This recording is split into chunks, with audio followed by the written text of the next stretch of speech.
selamat pagi teman-teman. Kami dari kelompok 5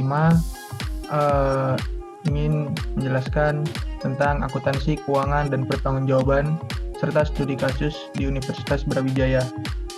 Oke, next slide.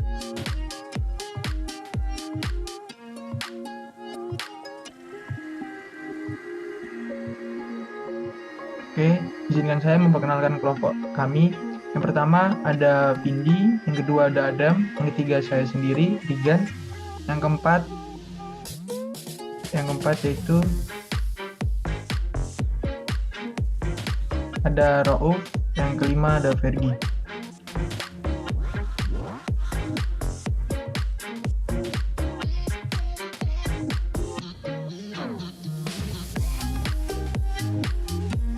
Oke, yang pertama, apa sih akuntansi pertanggungjawaban itu?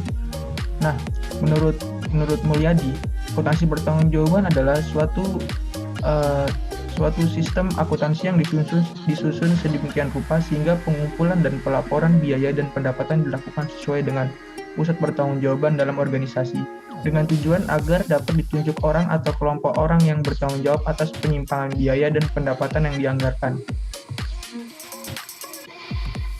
Next slide.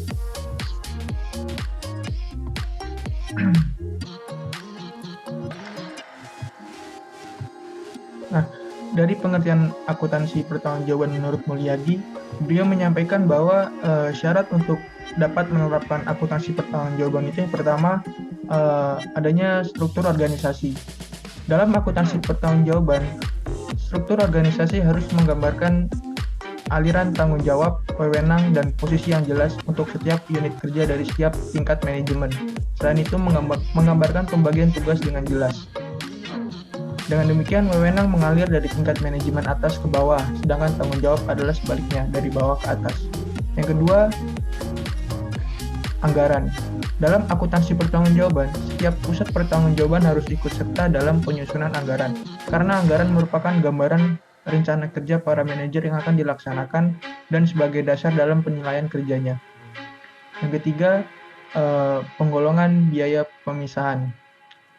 Biaya ke dalam, biaya terkendalikan dan tidak terkendalikan perlu dilakukan dalam akuntansi pertanggungjawaban, karena tidak semua biaya yang terjadi di dalam satu bagian dapat dikendalikan oleh manajer, maka hanya biaya-biaya terkendalikan yang harus dipertanggungjawabkan olehnya.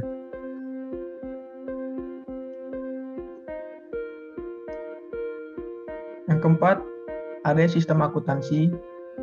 Yang kelima, sistem pelaporan biaya. Bagian akuntansi biaya setiap bulannya membuat laporan pertanggungjawaban untuk setiap pusat-pusat biaya. Nah, isi dari laporan pertanggungjawaban disesuaikan dengan tingkatan manajemen yang akan menerimanya. Oke, next slide.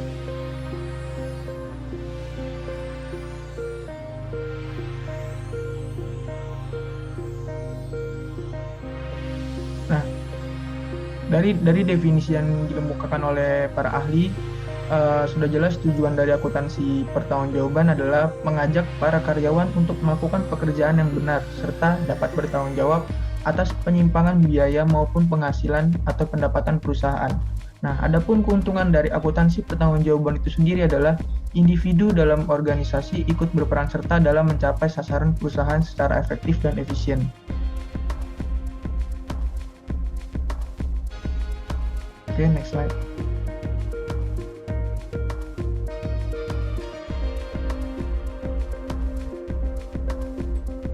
Untuk selanjutnya adalah manfaat akuntansi pertanggungjawaban. Nah, menurut Mulyadi ada beberapa manfaat akuntansi pertanggungjawaban. Yang pertama, informasi akuntansi sebagai dasar penyusunan anggaran. Yang kedua, informasi akuntansi sebagai penilaian kinerja manajer pusat pertanggungjawaban. Yang ketiga, informasi akuntansi sebagai pemotivasi manajer. Yang keempat, informasi akuntansi memungkinkan pengelolaan aktivitas. Yang manfaat yang kelima, informasi akuntansi memungkinkan pemantauan efektivitas program pengelolaan aktivitas. Next slide.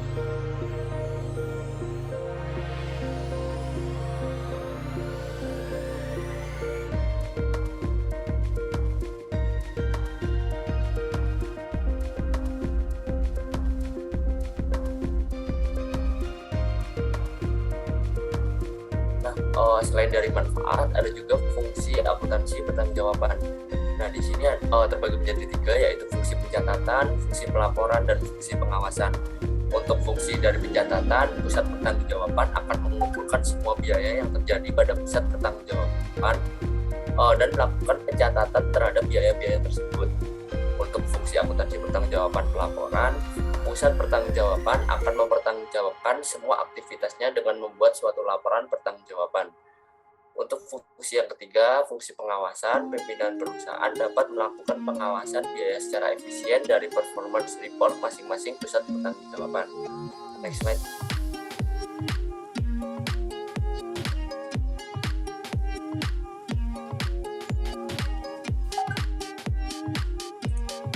Nah, untuk jenis-jenis akuntansi pertanggungjawaban, yang pertama ada akuntansi pertanggungjawaban tradisional, yang kedua ada akuntansi pertanggungjawaban berbasis aktivitas. Untuk jenis yang pertama, pertanggungjawaban tradisional dibuat untuk menghadapi lingkungan bisnis yang stabil. Dan di dalam akuntansi pertanggungjawaban tradisional terdapat 4 unsur yang ada di dalamnya. Yang pertama, penetapan tanggung jawab, yang kedua penentuan ukuran, yang ketiga penilaian kinerja, dan yang keempat pemberian penghargaan. Next slide.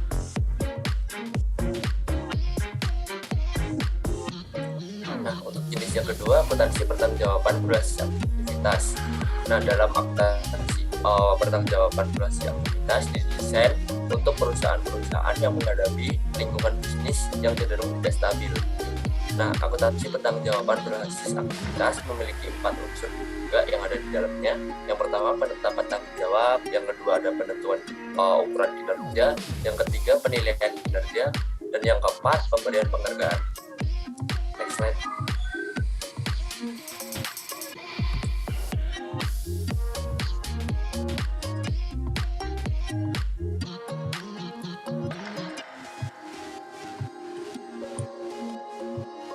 Baik, selanjutnya saya akan menjelaskan mengenai studi kasus yang ada di Universitas Brawijaya. Oke, next slide.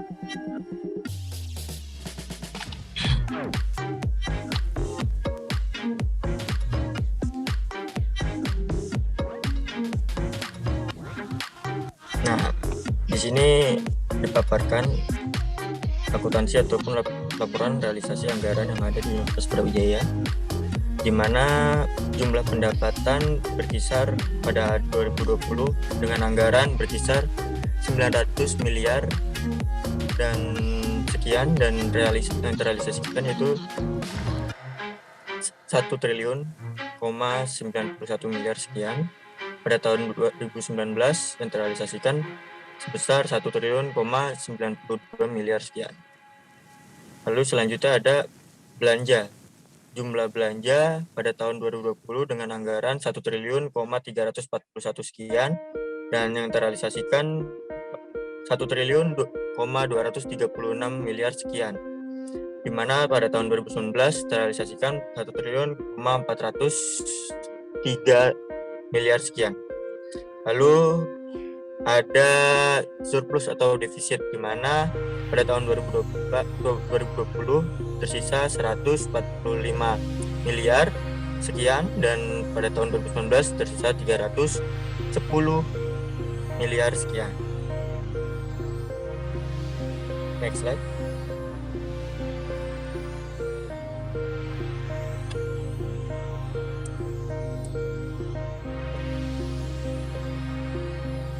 Oke.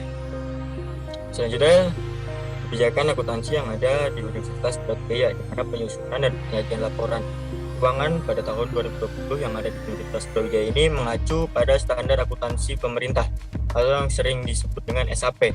Kebijakan akuntansi yang diterapkan pada laporan keuangan ini adalah kebijakan yang ditetapkan oleh Kementerian Pendidikan dan Kebudayaan yang merupakan entitas pelaporan dari Universitas Brawijaya. Lalu Universitas Brawijaya sendiri juga menggunakan laporan keuangan yang dihasilkan melalui sistem akuntansi instansi, di mana serangkaian prosedur manual maupun yang terkomputerisasi, mulai dari pengumpulan data, catatan, dan pengikhtisaran sampai dengan pelaporan posisi keuangan dan operasi keuangan pada kementerian maupun lembaga. Next slide.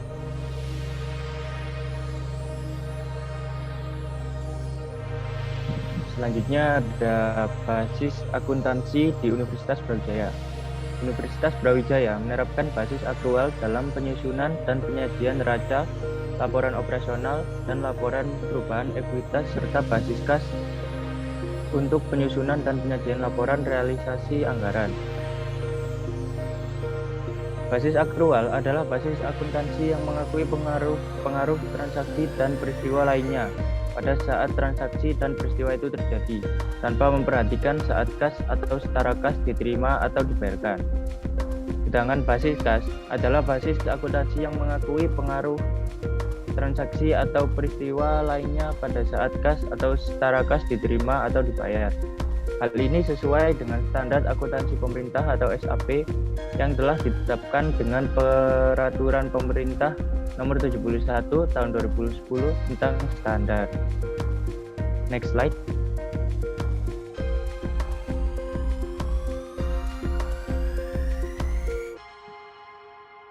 Selanjutnya ada kebijakan-kebijakan penting dalam penyusunan laporan keuangan di Universitas Brawijaya. Yang pertama ada pendapatan LRA. Pendapatan LRA diakui pada saat kas diterima pada kas umum negara ataupun dan kas badan layanan umum.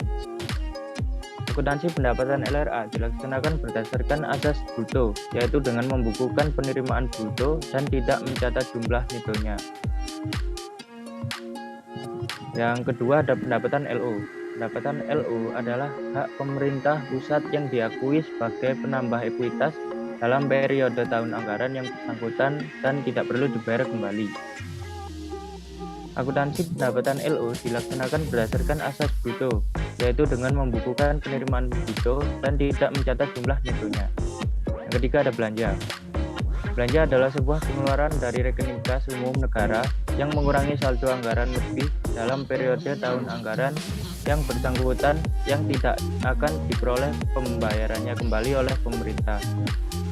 Belanja disajikan menurut klasifikasi ekonomi atau jenis belanja dan selanjutnya diklasifikasi berdasarkan organisasi dan fungsi akan diungkap dalam catatan atas laporan keuangan. Yang keempat ada beban. Beban adalah penurunan manfaat ekonomi atau potensi jasa dalam periode pelaporan yang menurunkan ekuitas yang dapat berupa pengeluaran atau konsumsi aset atau timbulnya kewajiban. Beban disajikan menurut klasifikasi ekonomi atau jenis belanja dan selanjutnya klasifikasi berdasarkan organisasi dan fungsi diungkapkan dalam catatan atas laporan keuangan. Yang kelima ada surplus atau defisit LRA. Surplus atau defisit LRA merupakan selisih antara pendapatan LRA dan belanja LRA pada BLU selama satu periode pelaporan. Yang keenam ada saldo anggaran lebih atau SAL. Saldo anggaran lebih merupakan kenaikan atau penurunan saldo anggaran tahun pelaporan dibandingkan dengan tahun sebelumnya. Yang ketujuh ada kas dan setara kas. Kas disajikan di neraca dengan menggunakan nilai nominal. Kas dalam bentuk valuta asing disajikan di neraca dengan menggunakan kurs tengah Bank Indonesia pada tanggal neraca. Unsur-unsur dalam kas dan setara kas antara lain kas di bendahara pengeluaran, kas pada BLU, dan kas lainnya dan setara kas. Yang kedelapan ada investasi jangka pendek BLU. Investasi jangka pendek BLU dalam bentuk surat berharga disajikan sebesar nilai perolehan, sedangkan investasi dalam bentuk deposito dicatat sebesar nilai nominal. Yang kesembilan, pendapatan yang masih harus diterima. Pendapatan yang masih harus diterima atas pendapatan jasa pelayanan pendidikan diakui pada saat awal semester akademik dan selama mahasiswa mendapatkan layanan pendidikan sampai dengan waktu jatuh tempo atau akhir semester akademik. Apabila tahun akademik melewati tahun anggaran atau periode pelaporan tahunan, maka dilakukan penyesuaian atas pencatatan akun pendapatan yang masih harus diterima. Dan yang ke-10 ada piutang dan penyisihan piutang.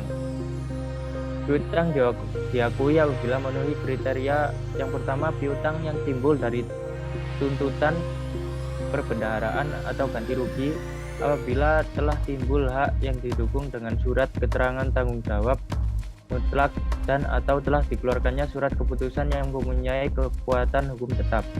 Yang kedua, piutang yang timbul dari perikatan diakui apabila terdapat peristiwa yang menimbulkan hak tagih dan didukung dengan naskah perjanjian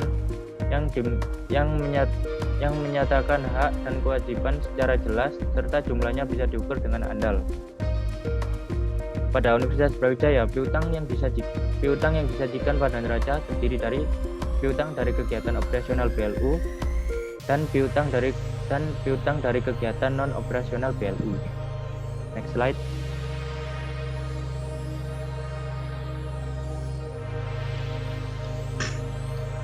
Yang ke-11 ada persediaan.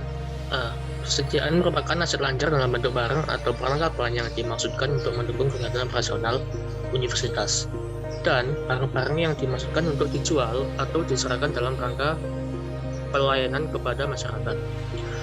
12 ada aset tetap, merupakan seluruh aset berwujud yang dimanfaatkan oleh pemerintah maupun kepentingan publik yang memiliki masa manfaat lebih dari 1 tahun.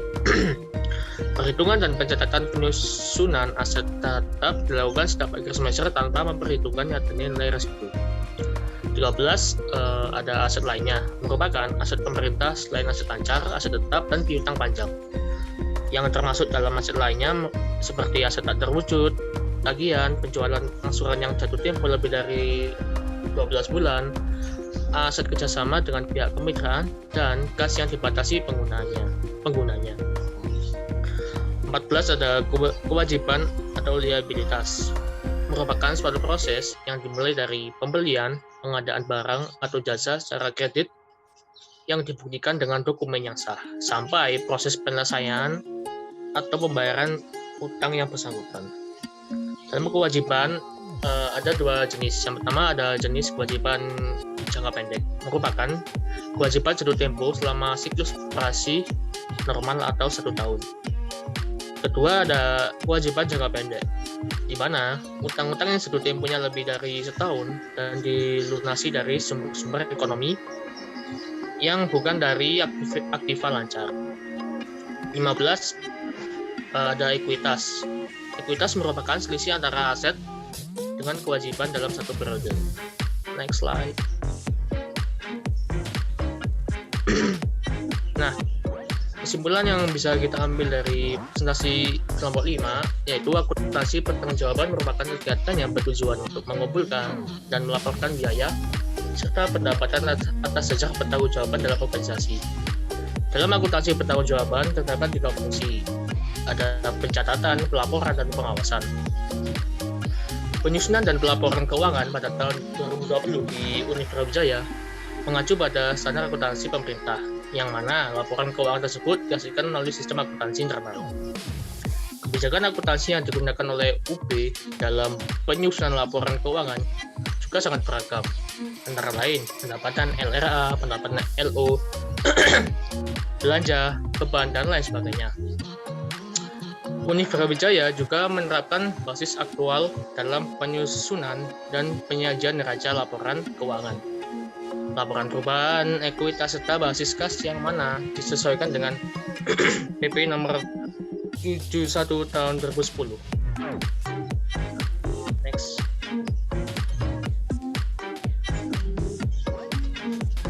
Sekian presentasi dari kelompok 5, kurang lebihnya kami mohon maaf. Wabillahi taufiq wal hidayah. Wassalamualaikum warahmatullahi wabarakatuh.